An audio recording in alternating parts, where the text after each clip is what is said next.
The CBS Radio Mystery Theater presents...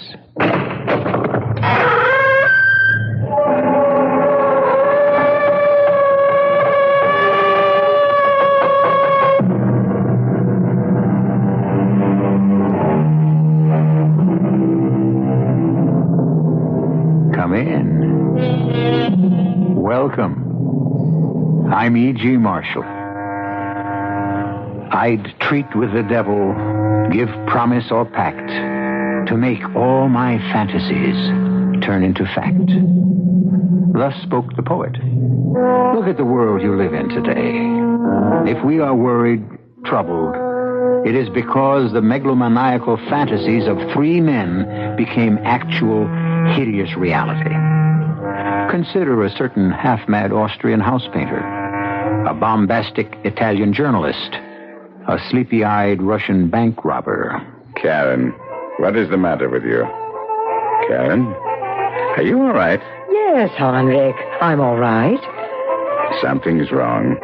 Your cheeks are flushed. Let me feel your pulse. You mean you want to touch me? Karen, it's me, Heinrich. Oh, no. I know now who you are. You're God.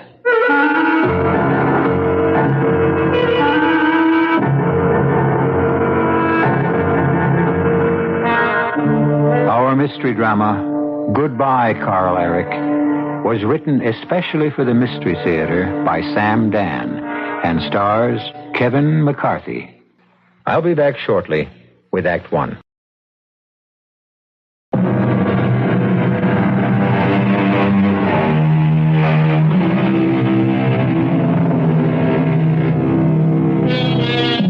When we wish to learn about history, we turn to the writings of historians. 500, 1,000 years from now, how will people look back at the arch-villains of our times? Who knows? We're about to meet a historian, a diary keeper named Heinrich Stammler. When he first started his diary many years ago in the city of Hamburg, Heinrich Stammler, doctor of medicine, was very thin, very blonde, very German, and still rather young.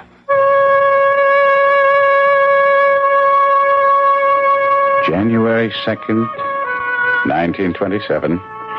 Grandfather presented me with this beautiful leather-bound book and directed me to fill its empty pages with the day-by-day story of my life. My promise to keep a journal would not have survived had it not been for Frau Müller. And who is Frau Müller, you ask? In the 2 years that I've been resident in the hospital, Frau Müller has been a wispy, white-haired wraith of a woman, constantly on her knees in the corridor, scrubbing brush clenched in both fists, as she performed her ceaseless ritual to some goddess of cleanliness. We never spoke. We never even exchanged casual greetings. Indeed, I never even knew her name was Frau Müller until yesterday. Yes? Come in. I said come in.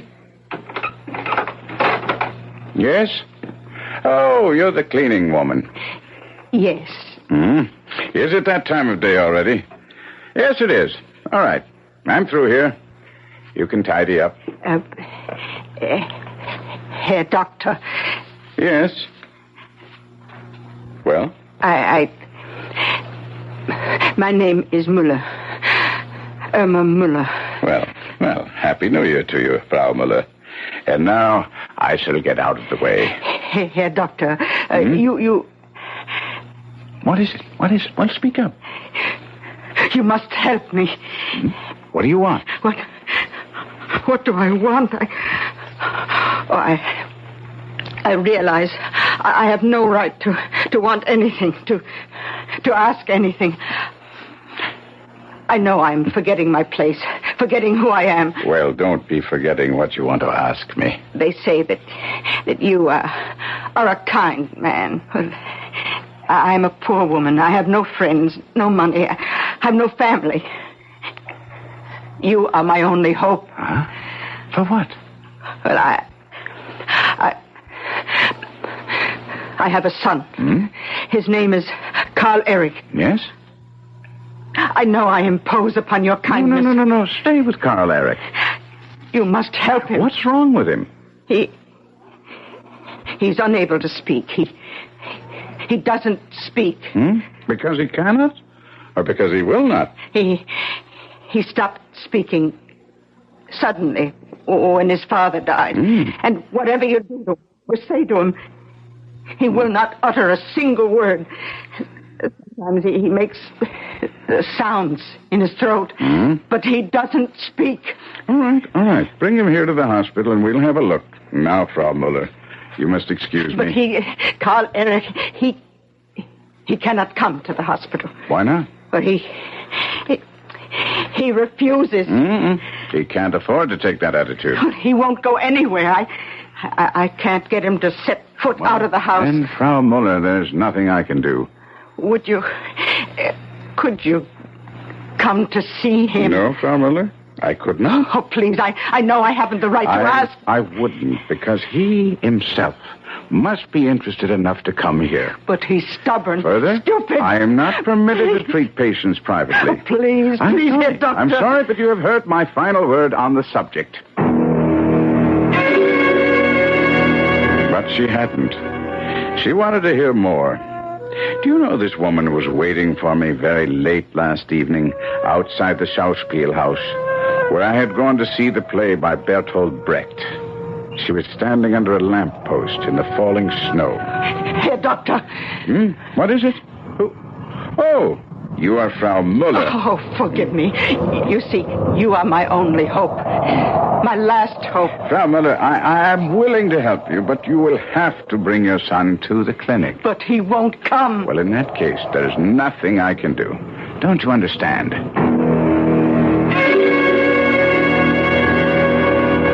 No, she doesn't understand. She waits for me everywhere. Outside the hospital, outside the restaurant, the theater, nightclub, my apartment. This frail, obsequious woman, begging, pleading, imploring. Oh, please, Herr Doctor. I'm old, tired. Pity me. I can only live a little while longer. And then what will become of my little Karl Erich? What's to become of him? There's no escape. Her voice follows me. Her face haunts me. There's no getting rid of her. This clinging, unshakable leech of a woman. And people are starting to notice. You've been keeping something from me, Schatzi. Taxi! Who is she? Taxi! A former flame? Please, Karen. And now that she's grown old, you refuse to recognize her. Will you stop this ridiculous chatter? Why is it ridiculous? 15 years ago, you were still a very young student. She might have been a very handsome woman. Taxi! Of course. She was your very first mistress. Now, Karen, I've had enough of this. Ah, isn't there still a tender spot? There's a cab. Taxi! For the old sweetheart who initiated you into the beautiful mysteries of love. Here we are. Oh, give her something for old time's sake. You don't know what this is all about. Well, if you won't give her something, I will. Here, Mother, a 5-mark note. Now, look here, Frau Muller. Enough is enough. If you don't stop following me, I'll report it to the director of the hospital.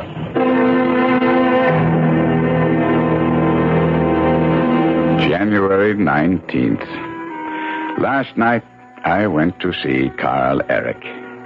Yes, like the rains that erode the rocks, Frau Muller finally wore me down. She lives in a miserable flat not far from the docks. The smells, the dirt, the vermin. All this was predictable. But the surprise was Karl Erich. After the way she talked about her little boy, I'd anticipated a skinny brat of 7 or 8. I was not prepared for a broad-shouldered giant, perhaps a few years younger than myself. Blonde-haired, blue-eyed, naturally handsome. His face was distorted, made ugly by a terrible grimace of hatred, and a look of madness in his eyes. And yet this bruiser, who could have broken me in half with one hand, cowered in the corner like some terrified animal. Say hello to the doctor, Karl Erich. The nice doctor has come all the way to help you. Say something. Well, up to your old tricks? Won't open your mouth? The doctor is with the city hospital. He's an official of the government. You want him to arrest you? Animal, open your mouth. You can speak. You're being stubborn, stupid. Speak. Speak. Talk. Say something. Stop it. Stop it, Stammler. Don't strike him. He's a murderer. He wants to kill me, worry me to death. Wait. Please, now. Sit down, Frau Müller. I said sit down. Yes. Yes, Doctor. Karl Erich. I'm very happy to know you. My name is Dr. Heinrich Stammler. Now, as you can appreciate, your mother is quite worried, Karl. Surely you agree that what you're doing now it simply has no future. Tell him you're from the government. If he doesn't speak, if he doesn't go out and find a job, you'll arrest him. I'll tell him no such thing. I'll tell him the truth. Karl Erich, I want to help you. Help make you happy. Surely you cannot be happy here, shut away from everything and everybody. Now then, the first thing I would like you to do is to have you open your mouth so I can take a look. Open your mouth. Please, Frau Müller. Open your mouth. Look at him sit there. Frau Müller, you must not interfere. Are you telling me how to handle my own son? There's only one language he understands. A smack across his ugly face. Stop it. I cannot help you if you persist in striking him. Karl Erich, I'll come again another night when you feel like talking. Oh, no, you're going. How can you leave? There's nothing I can do tonight. You won't come back. I know you won't come back. Wait. What is he doing? Answer the doctor. He's talking to you. What is he doing at that table? Oh, the table. I should throw it out. No. What's on it? Looks like a helmet. A bayonet. A soldier's belt. All sorts of military equipment. The way he picks up each article. Oh, he's not a little boy. He can't play with soldiers' toys anymore. No. He's not playing, Frau Müller. It's as if he's experiencing a religious... 10 years ago, when he was 12 years old, in 1917, we learned that his father fell in France. Since that day, he has been dumb. He refuses to speak. And he has made himself a little shrine. Now I understand. Now I know how to talk to him. Oh, Doctor, don't go near the table. Don't touch anything on that table. Karl Erich. Karl Erich! Put away that bayonet! I only mean to... Put down the bayonet! Karl Erich! Karl Erich! No!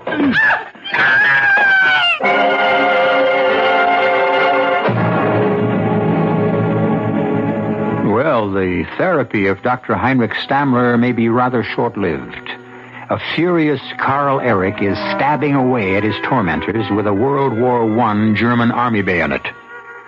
Some of you are probably saying there's really nothing to worry about since we would never kill off a central character in the first act. Well, there's a great deal to that philosophy, but remember, like everyone else, we hate to be taken for granted. We may just surprise you in a very few moments.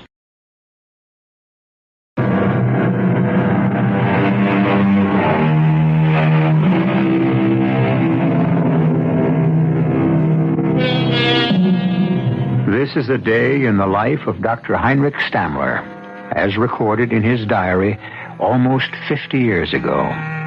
It describes the night of January 19th, 1927. He is in a dismal flat in a dingy tenement in the city of Hamburg. There is a tear in his coat where a wild thrust of a souvenir bayonet has narrowly missed doing him serious damage. The bayonet is in the hand of a wild-eyed blonde giant of about 22 who has just undergone a fit of uncontrollable rage. He has been subdued by his frail and wizened mother, who is now beating him without mercy. How dare you! Frau Müller, let him alone. Hold them! Frau Muller, I order you to be quiet. Stop it. Oh, yes. Yes, Herr Doctor. Now you will be silent. But... or leave the room. He's only being stubborn, willful. What? Why can't he talk? Because... I'll try to explain. He suffers from a form of hysterical aphasia. The shock of his father's death paralyzed that portion. Paralyzed? You say he's paralyzed? No, Let us say that the shock stunned that portion of Karl Erich's brain, which transforms ideas, things into words. Karl Erich and I have so much in common, huh? Such a great deal to talk about. You do want to talk with me, don't you, Karl Erich? But you see, he is unable to transform the idea yes into the word yes. He must learn to speak all over again. Karl Erich, you must do this for your father. Can he rest in peace if his death has made you dumb? Did he die for the fatherland only to destroy his son? Tomorrow, we begin. You'll come to the clinic. Don't be frightened. Don't be frightened. No one will hurt you. January 27. It proceeds slowly. What is the true etiology of hysterical speech disorders?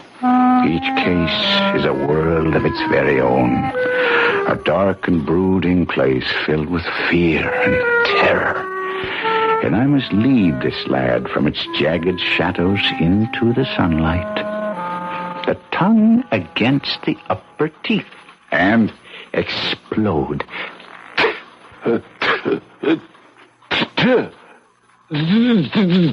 Now? All of them?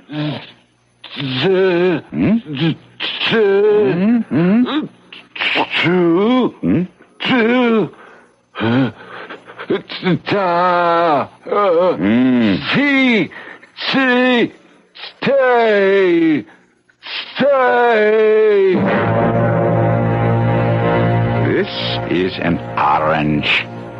Try to say it. Orange. It has a color, a shape, a flavor. Look. Feel. Taste. Huh? Collect all these things into your mind and say orange.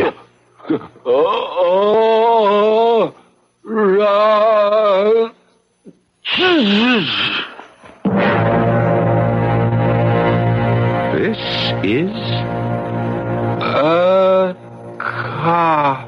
Now, watch. You turn the cup upside down. The outline of the cup is like the shape of the top of your head. Head. The key is the word head. Now, the word cap sounds like the word cup. And a cap fits on your head. Huh? And a captain. Captain. Where do you find a captain? At the head of... Forward! Soldiers! Captain! Captain! A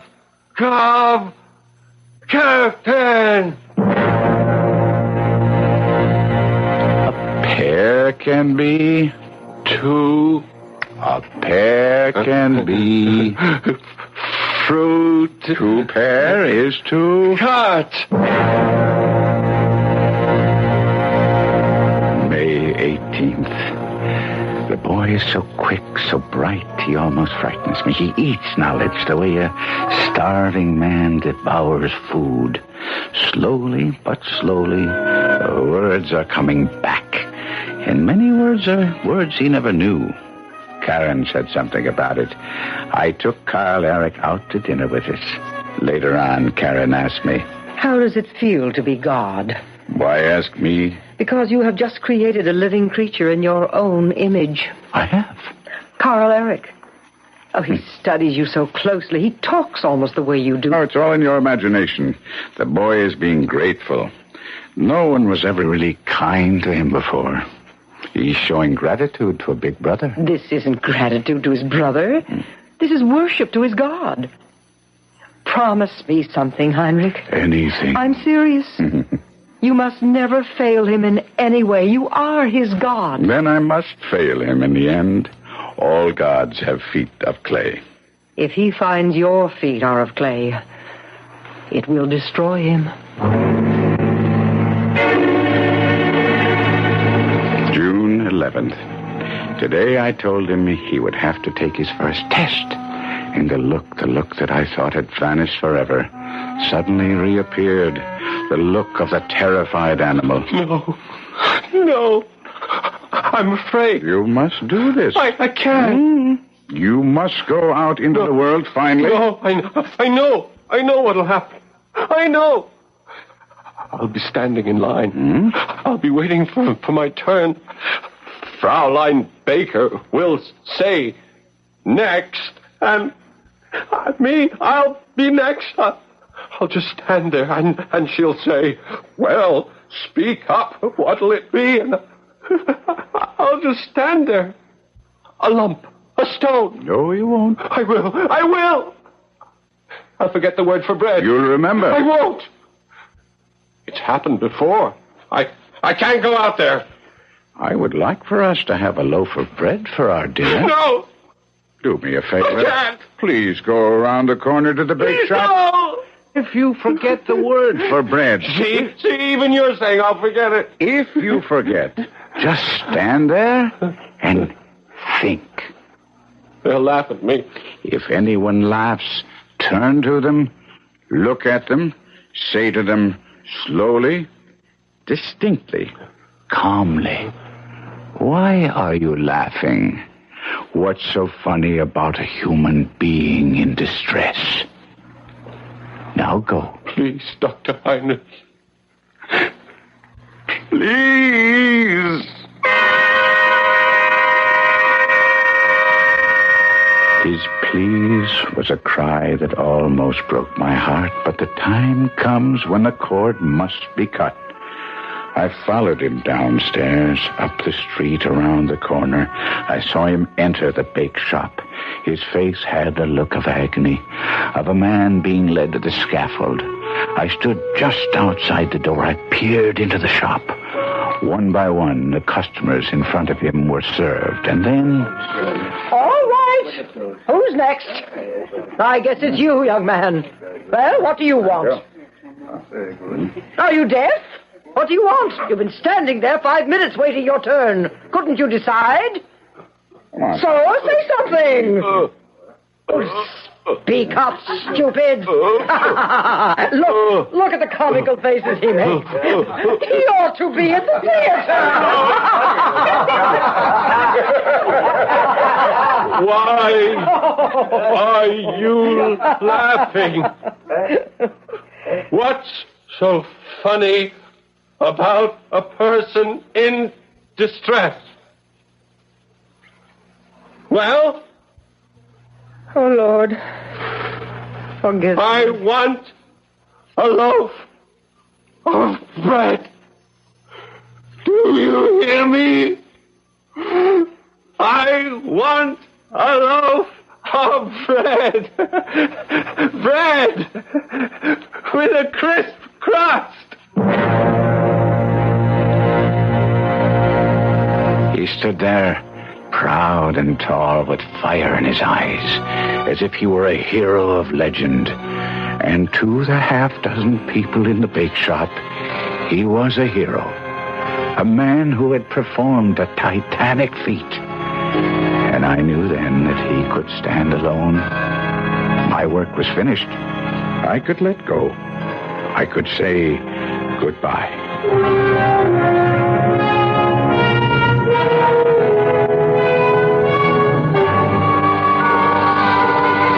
Goodbye, Karl Erich. Dr. Heinrich, what can I say to you? I only did my duty as a doctor. No. Did you say goodbye to your mother? Oh, yes. She made a scene. Munich is so far away, but it is time for me to leave. I know the job doesn't pay much, but it's a start. I'll work hard, I promise. And meet a nice girl.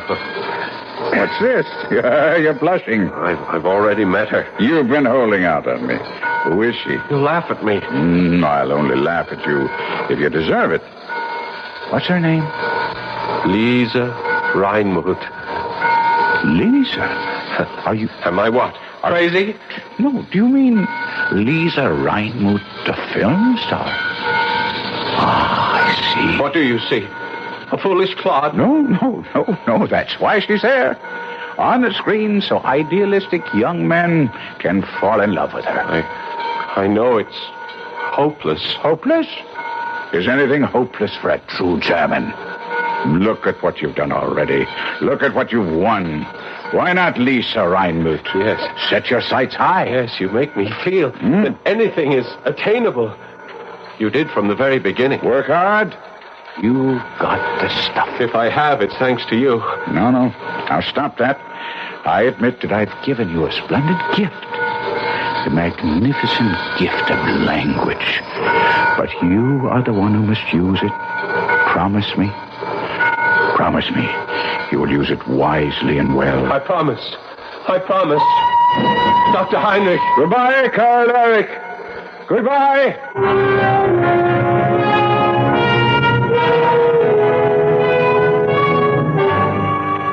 February 23rd, 1929. Karl Erich's regular weekly letter arrived again this morning. I think my boy is feeling his oats. Dear Dr. Heinrich, I lost my job, but I have found my future. We were sitting around at the loading dock during lunch hour, and the talk turned to what talk often does, women. And the foreman, a man I really don't like, was sounding off about a certain person. You take these movie actresses. How do you think they get their jobs in this corrupt society? It's not how good they look on the screen. It's how good they perform with the producer. Would you say all actresses are like that? I would say they have to be. Even Lisa Reinmuth? Lisa Reinmuth is the mistress of... Shut up! Why, you punk!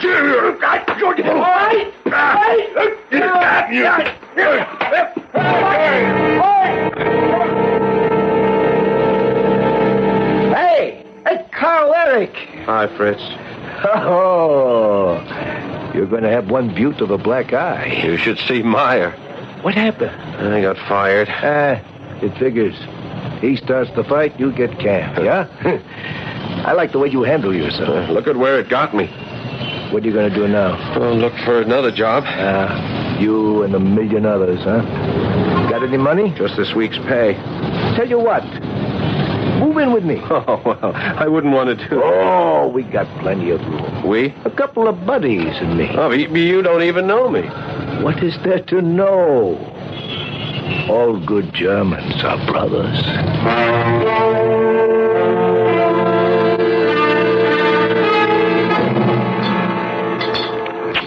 Here, have some more. Oh, no, I feel guilty. Oh, look. One day I'll be out of work, yeah? Or Otto or Hans. And you'll have a job. So, go ahead. Eat. Where are Hans and Otto tonight? They left early. They had to set the place up. What place? Why, the meeting place. I don't have to be there till later. But I better hurry. Well, what kind of meeting is it? Say, why don't you come along, I mean, in the ordinary way, you couldn't hope to get in. We're really going to have a mob.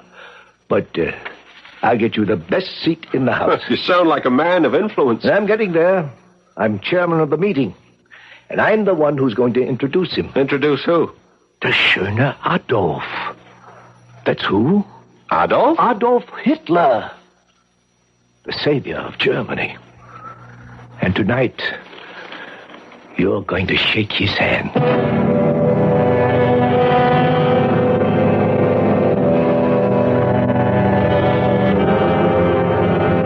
Let's see. That was part of a letter written by Karl Erich Müller to Dr. Heinrich Stammler from Munich in the year 1929. 1929. Things were touch and go that year. The world hung in a precarious balance, waiting to be tipped one way or another. And some of the people who helped to tip it, finally, will be heard from when I return in just a few moments with Act 3.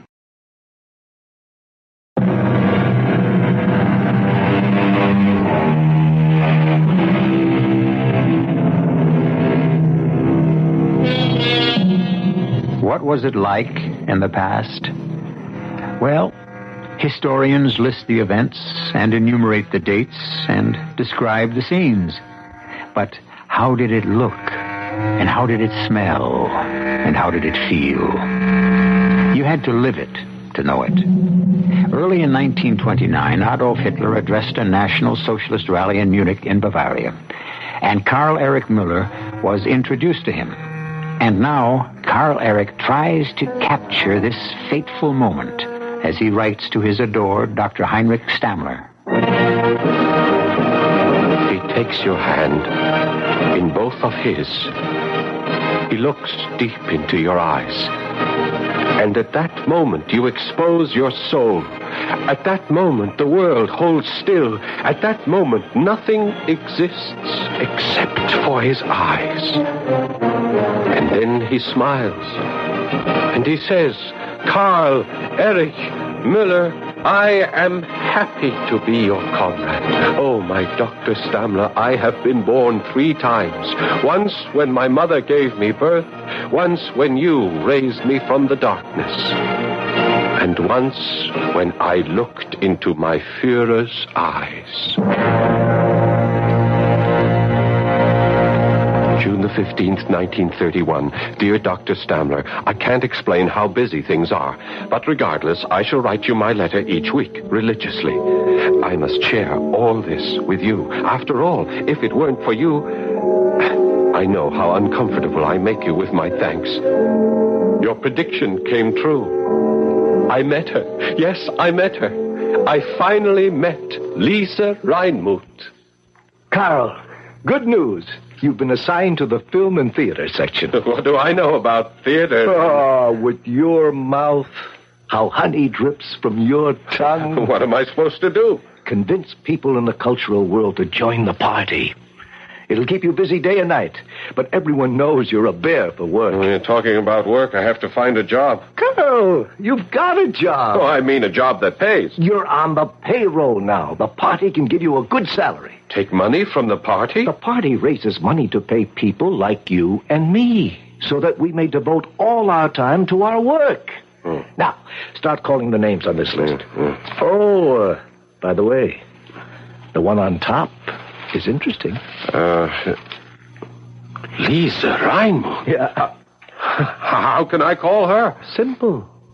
Pick up the phone. She's a great star. Why would she talk to me? Our party is the wave of the future. And you and I are riding the wave.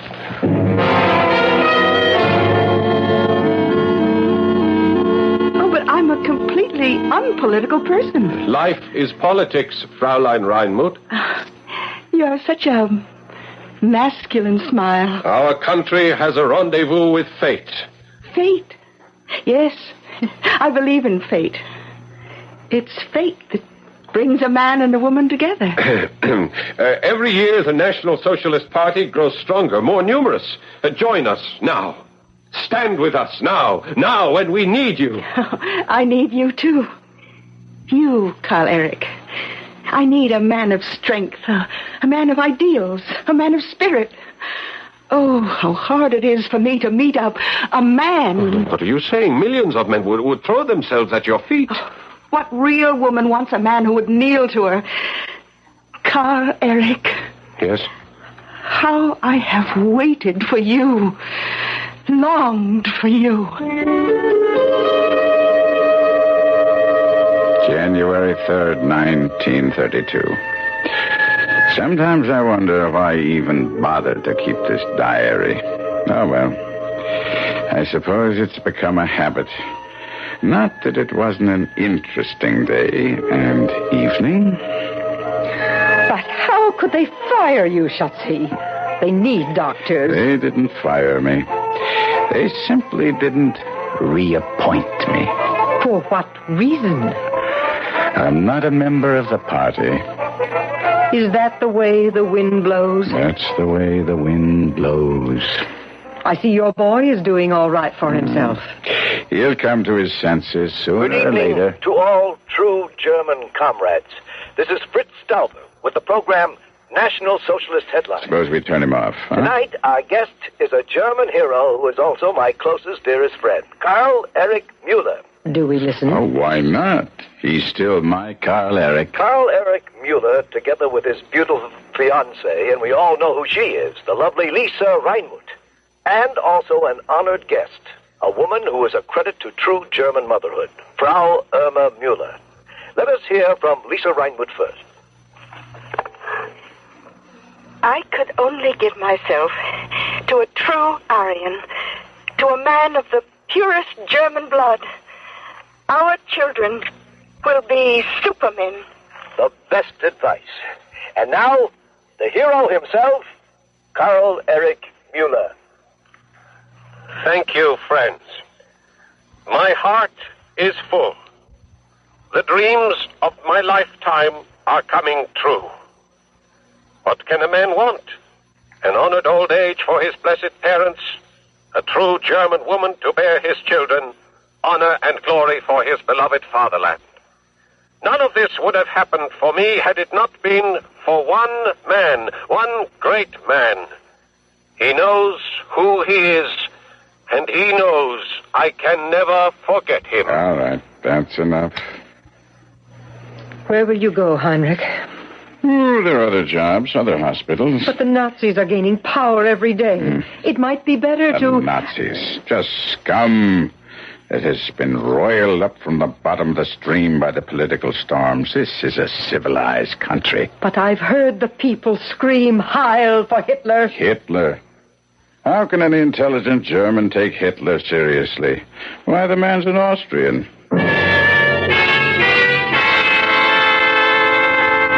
March 23rd, 1933. I saw Karl Erich today.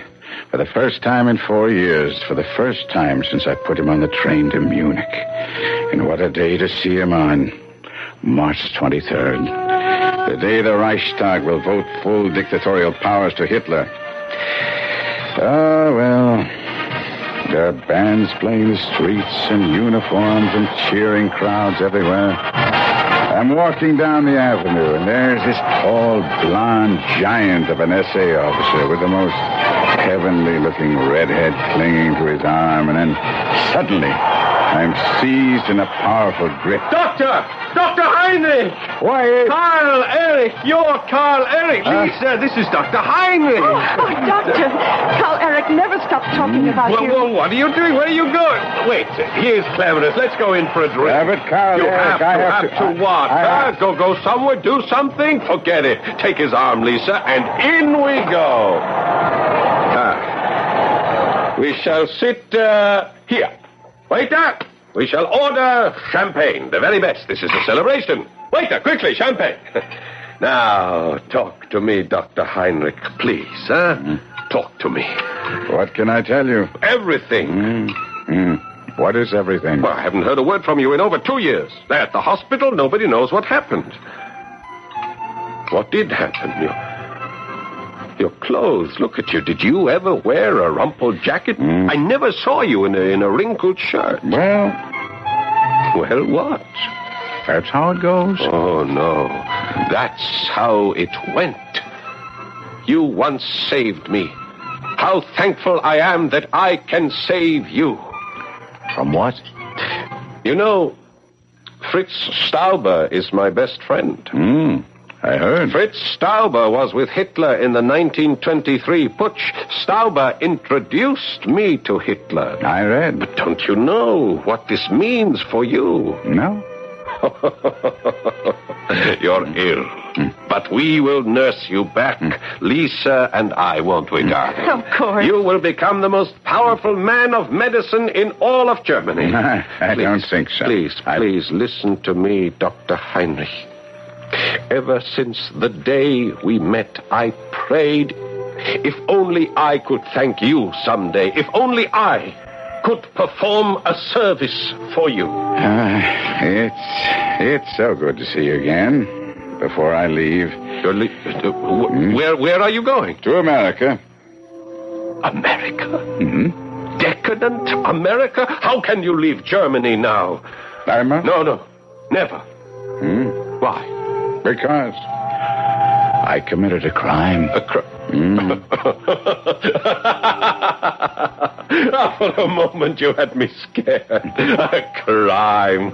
What kind of a crime? Whatever it is, forget it, it's fixed. As of this moment, it is fixed. One word from me, and that crime is wiped from the books. Not this crime. Any crime. I don't care what it is. You are talking to me, to Karl Erich Müller.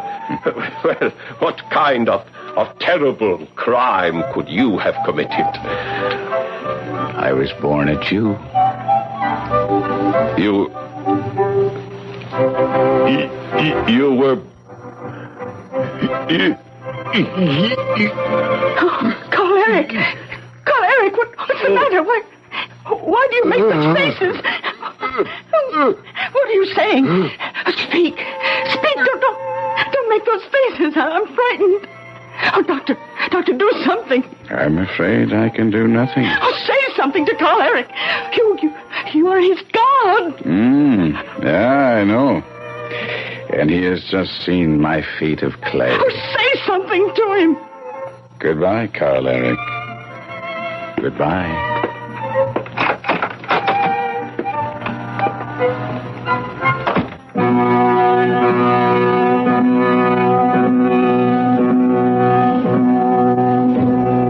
From the diary of Dr. Heinrich Stammler. I left him sitting there, staring into space, that dull and vacant look that would remain forever on his countenance. Goodbye, poor Karl Erich. And that is the last entry. The book is closed. I still have another page, and we shall read it together in just a few moments.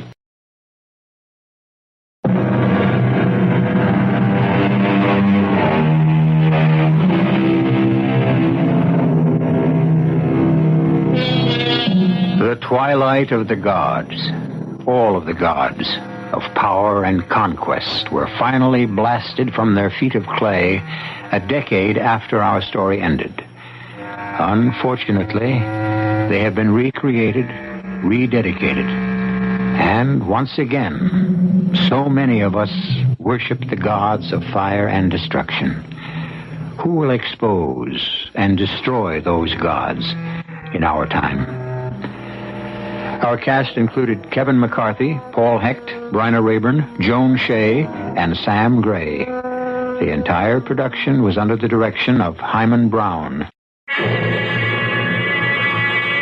And now, a preview of our next tale. What is it? I don't know. A funny, dead smell. Oh, we must get this house open and let some air in. And what? I thought it was oppression at first, but strange reaction. Heavy, listless. No, what's the word? I know. Something I've never totally felt in my life. Even at my parents' funerals. Sad. Just unbearably, inescapably sad. Lord, help us. I knew as soon as I saw the door open. And the moment we got inside, she's back again. You let her back in. This is E.G. Marshall inviting you to return to our Mystery Theater for another adventure in the macabre. Until next time, pleasant dreams.